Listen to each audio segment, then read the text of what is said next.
परंतु रावणाने सन्मानाने सीतेला परत न केल्यास विजय होणारच. अर्थातच जय हा अपघात असणार या दीड मात्र शंका नाहीच.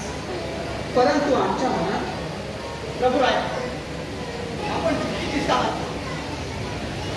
होय लक्ष्मणा, सीतेच्या शोधाची आणि संपूर्ण लंकेची माहिती करण्याची जबाबदारी आम्ही हनुमंतावर सोपवली होती.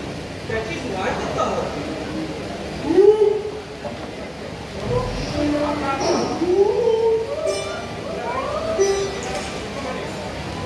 हरकत नाही. म्हणजे तुझा चेहरा बाहेरच काळा पडलेला दिसतोय. लढाई आधीच मारणार की काय? माझ्या रामरायाची कृपा तुम्ही माझ्यावर असताना माझा कदापि शक्य नाही. जायला माझं खरंपणे झालं एका माहिती असतो ते असताना मी रावणा राज्यात केल्यावर त्याच्या शेवकाने मला प्रतिष्ठा केलं आणि मला अधिक मिळवण्याची माझ्या तुझ्या पोटाला काळं भासलं असं ना? नाही. त्यांनी माझ्या शेतीला कापसाचे बोले पाठवून माझ्या शेतीला फेकून दिलं. गजंगा, खूपच त्रास झाला असेल तुला. मला त्रास कमी झाला. मी त्या पेटच्या शेतीने सर्व नका फेकून दिली आणि शेती पाण्याने त्याच्यावर त्या हाताने घेऊन त्यामुळे काही झाले घ्यावर. गजंगा, लंका जाळ्यामुळे रावण खूपच चिडलेला असेल. हेही खरंच आहे.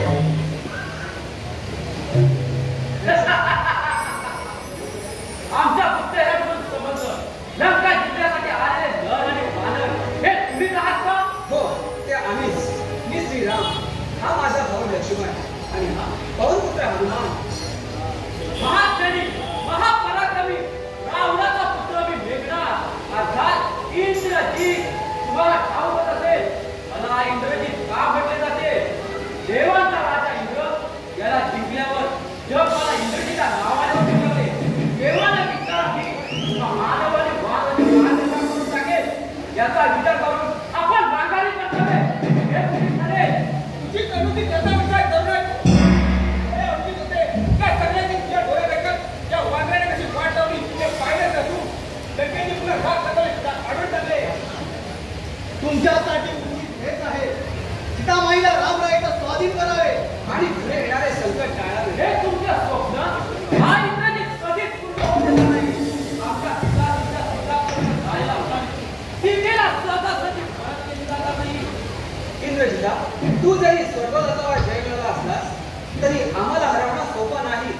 हे युद्धानंतर समजेल कोण हिंमत दाखवत आहे पूर्ण करण्याची. लक्ष्मणा, इंद्रजिता सारख्याशी लढण्यास तू समर्थ आहेस. होय प्रभुराया. कर युद्धाची तयारी. या गर्वाने उन्मत्त झालेले ते गर्वाहरण हे करावेच लागेल.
लोक काय झालं मुर्द्यासारखा अरे मारल्यासारखा बोल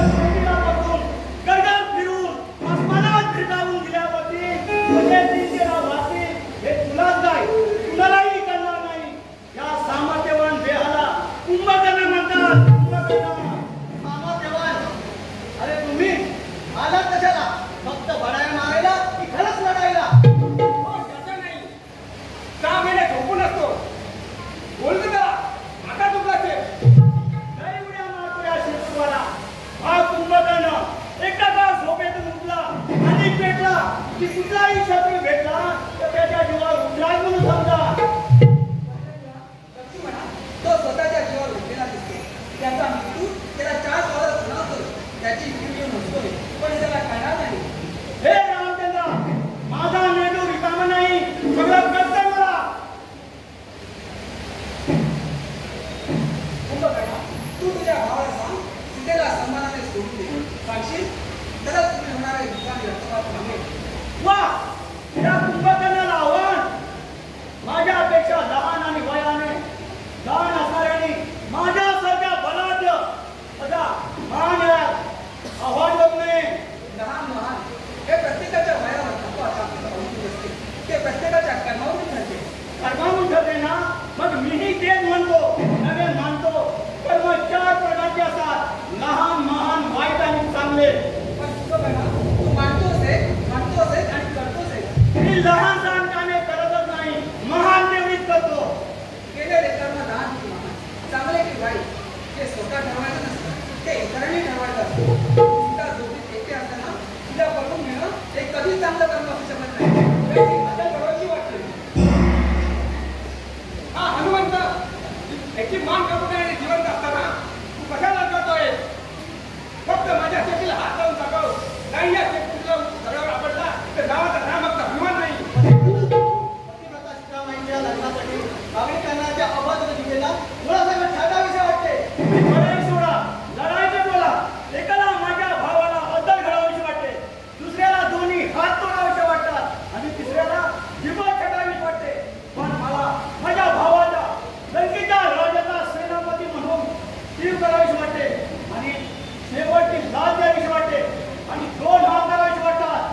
सावधान, वाजवा बाबरेचा, वाजवा.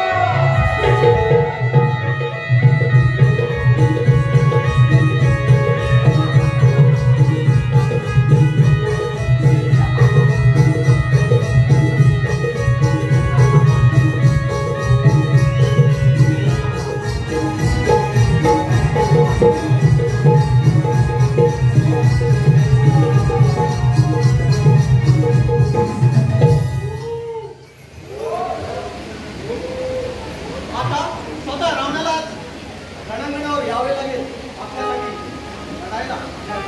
लक्ष्मणा, रावणाला कमी लेखतो. रावण स्वतः महादेव आहे. त्याला सर्व वेद, शास्त्र, पुराणाचे ज्ञान आहे. युद्ध कलेचा तो विद्वान आहे. शिवाय औषधी शास्त्र व ज्योतिषशास्त्र त्याला चांगले होते. आपल्याला सावध राहणं त्याच्याशी युद्ध करावं लागेल.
तुझा महाबलाढ्य भाऊ कुंभकर्णी माझा आणि तुला स्वतःला या रणभूमीवर यावं लागेल.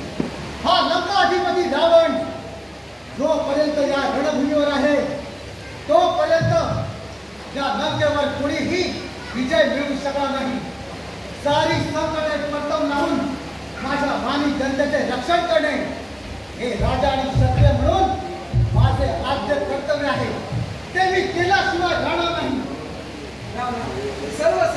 करायच्या असतील तर आम्हाला शरण ये. चला हो. माने आणि शूर योद्धे वीर मरण पत्करतात, पण शरण कधी जात नसतात. ही रावणाची लंका आहे आणि येथे फक्त जनतेच्या आनंदाचा आणि रावणाच्या शौर्याचा डंका वाजणार. महापंडित रावणा, तुला सर्व ज्ञान आहे. या युद्धामध्ये काय होणार हे तू जाणतच असशील. रामा, आता तू मला महापंडित म्हणालास, त्याप्रमाणे ज्ञान मला आहे. पराक्रम संकटात चढलाय, स्वाभिमान जसा जसा ठासून भिनलाय आणि अभिमान करण्या लंकेचा आणि लंकेचा आहे. माझा शत्रू हरावा असे मला मुळीच वाटत नाही, परंतु सदैव माझाच विजय व्हावा असे मला मनापासून वाटते. आणि म्हणूनच हा दशानन रावण तुम्हाला ललकारतोय. लक्ष्मणा, बरं दिसतंय.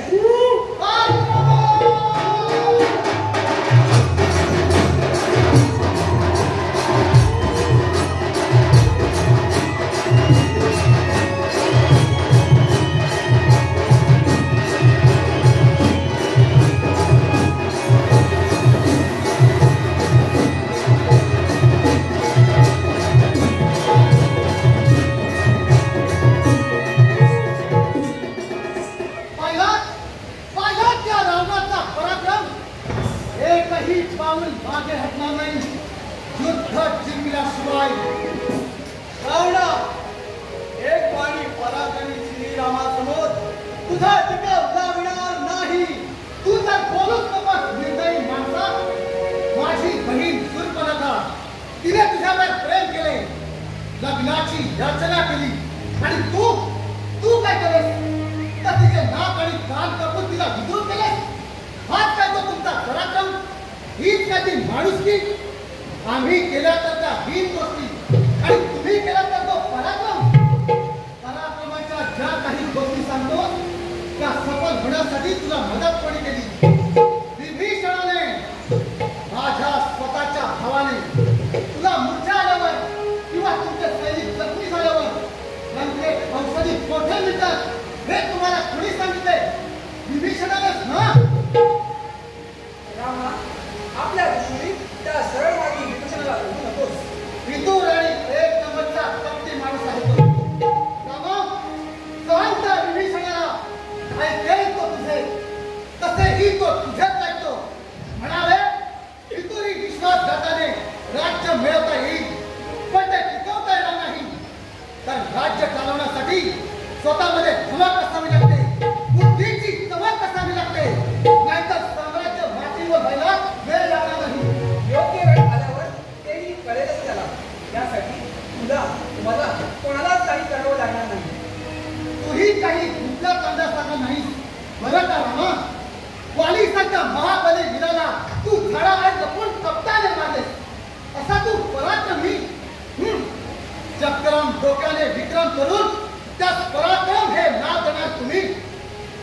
सीता स्वयंवराच्या वेळी धनुष्य उचलायला माझी ताकद कमी पडली नव्हती. तर त्या चलाक देवानी आपली सर्वांची ताकद त्या धनुष्यावर ओतून ते धनुष्य जड केले आणि तुला धनुष्य उचलायला सहाय्य केले. वाह तुझी झाली, परंतु सीता तुलाच मिळाली. पराभव स्पष्टपणे समोर दिसत राहिला. म्हणूनच अधिक स्पष्टीकरण देतोच की लंकाधिपती मरण जवळ आले की स्फुरण संचार जाणार. अगदी तसंच झालंय तुझ्या बाबतीत. जे जे घडते ते चांगल्यासाठी, अर्थात जनकल्याणासाठी. मीही तसेच मानतो, पण जगासाठी राम चांगला दिसतो आणि रावण वाईट असतो. काय करतोस? भरकट वानरा, तू खूप करतोस, पण मी जर मनात आणले तर खूप काही करू शकतो. रामा, मी जर मनात आणले असते तर या वानराच्या फक्त शक्तीला आग लावली असती, तर त्याला पुरा पेटवून दिला असता. पण तसे मी केले नाही. जटायूला फक्त पंख छाटून कडकडत ठेवण्यापेक्षा त्याची मुंडीच छाटू शकलो असतो, पण तसेही मी केले नाही. सीतेने लग्नाला नकार दिल्यावर क्रूर राक्षसाप्रमाणे तिच्यावर जबरदस्ती करू शकलो असतो.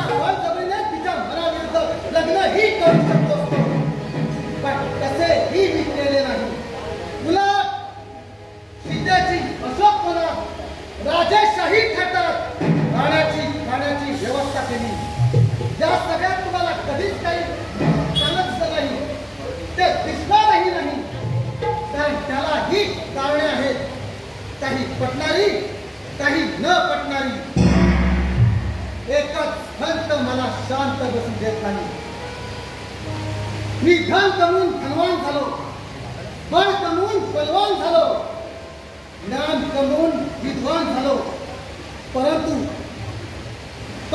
नशीबवान मला होता आले नाही. जर नशिबाने मला साथ दिली असती आणि मी केलेल्या चांगल्या गोष्टींची माहिती लोकांपर्यंत पोहोचली असती तर मीही आज गरिबांचा भगवान झालो असतो. गरिबांचा भगवान.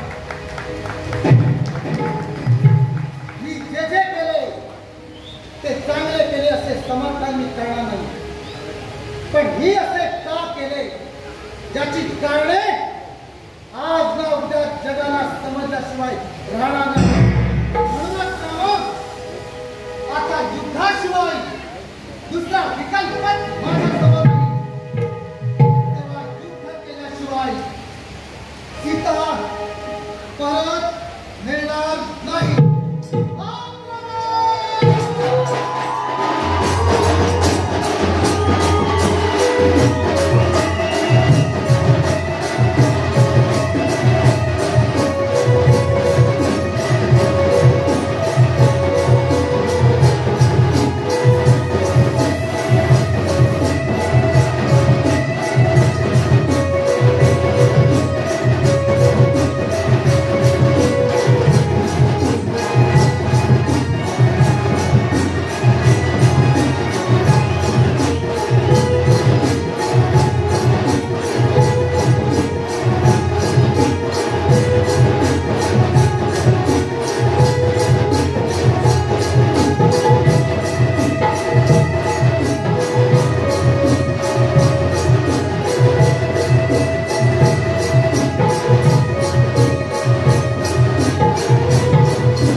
खरे तर तुझ्याशी माझी दुश्मनी नव्हती, ती होती विरोध भक्ती.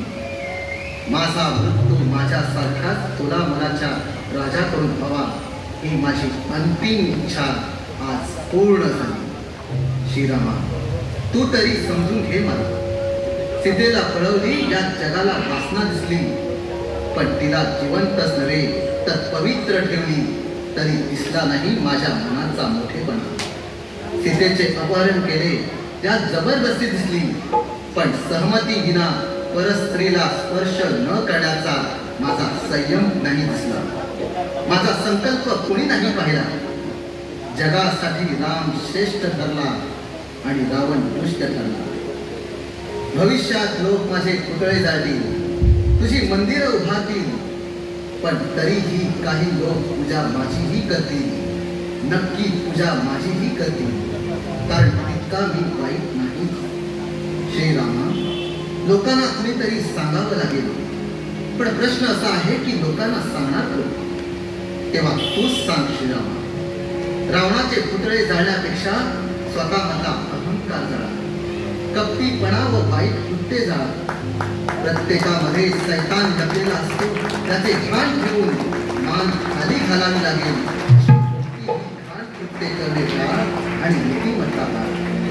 दुसऱ्यांमध्ये देव अथवा दानव शोधण्यापेक्षा खरा मानव शोधा.